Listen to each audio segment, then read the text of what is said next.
Welcome back to Sister Circle Live. Our next guests have persevered against all odds, and through sheer grit and determination, they've all become doctors. Yes, aside from making their families extremely proud, they are on a personal mission to change the way the world views black men. Please welcome the authors of Pulse of Perseverance, Dr. Joseph Simeon, Dr. Pierre Johnson, and Dr. Maxim Medea. I got it right. Yes. Hello, gentlemen. Y'all looking good? Thank you. Appreciate it. No scrubs today? Absolutely not. Yes. No stethoscopes. I see gold No, chains. this is how we are every day. That's how you are every day. And that is Every day. why you wanted to dress this way today, because you want to show people, hey, we're doctors, but we're regular people as well. You got to be yourself. Absolutely. Man, you're so cool. Come on, Doc.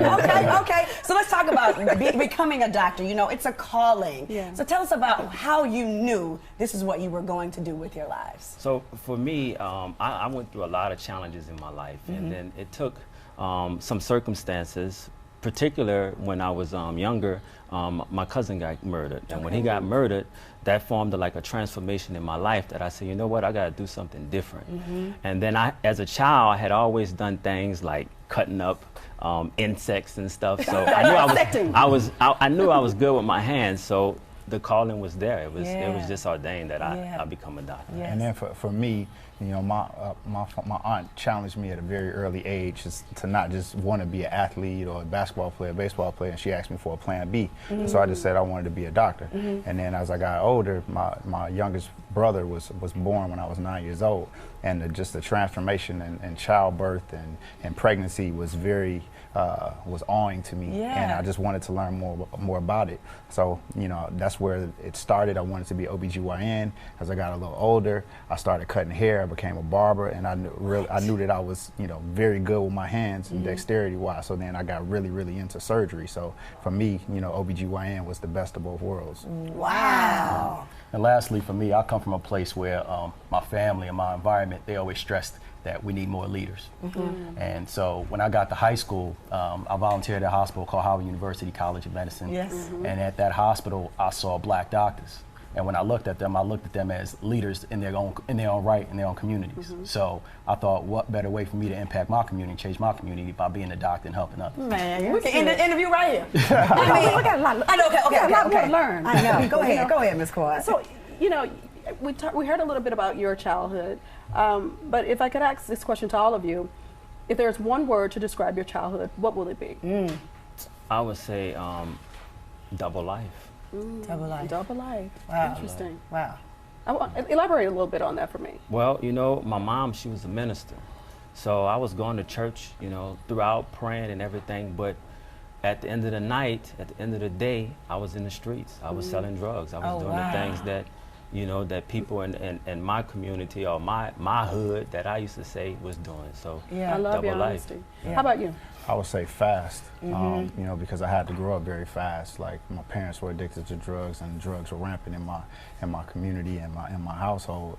And I had to learn very early that that's not what I wanted to do with my life. And I had to be responsible and be a father figure to my younger siblings very early. So I was very focused and driven at a very early age. Double life, fast, and Motivating.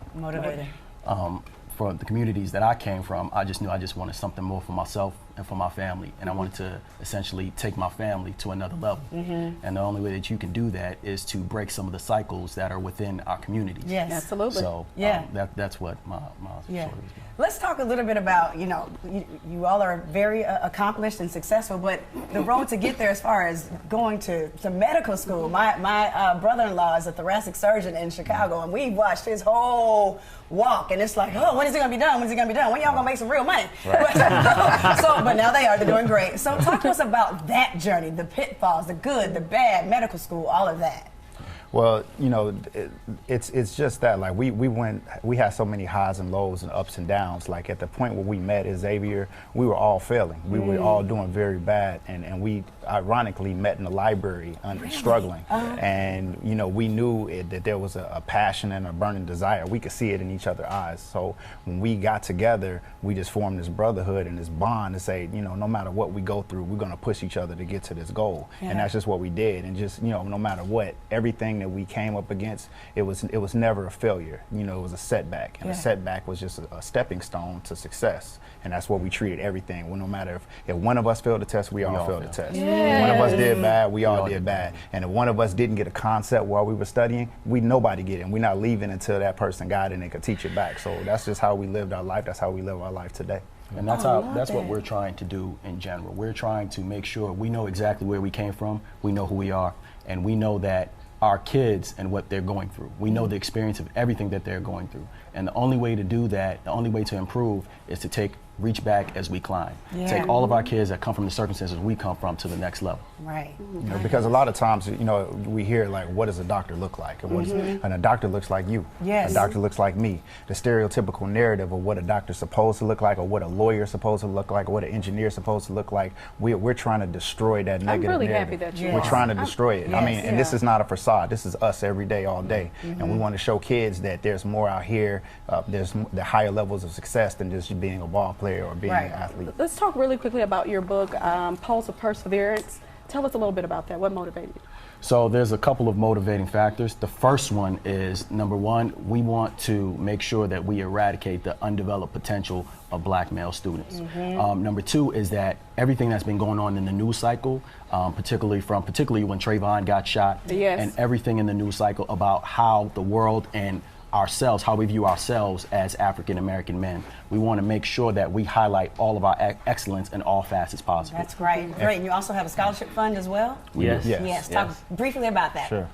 We have a scholarship in which we give in monthly amounts, like we give a certain amount for every month to kids of high school and colleges. What do they need to do in order to get the They have to scholarship? exemplify the pulse of perseverance. They have to show that they want higher levels of success, and they can look at us and they can look at other examples in their community to show, you know, this is what I want to do and this is what I'm doing in my community to get that. And then we're trying to give the resources for them to do it. Man, well, if they look at you all and hear your stories, they're definitely going to do that. Thank you so much for being who you are and being the Pulse of Perseverance. So if you want to continue their amazing work and see their amazing work, look for their book, Pulse of Perseverance, where books are sold. Next up.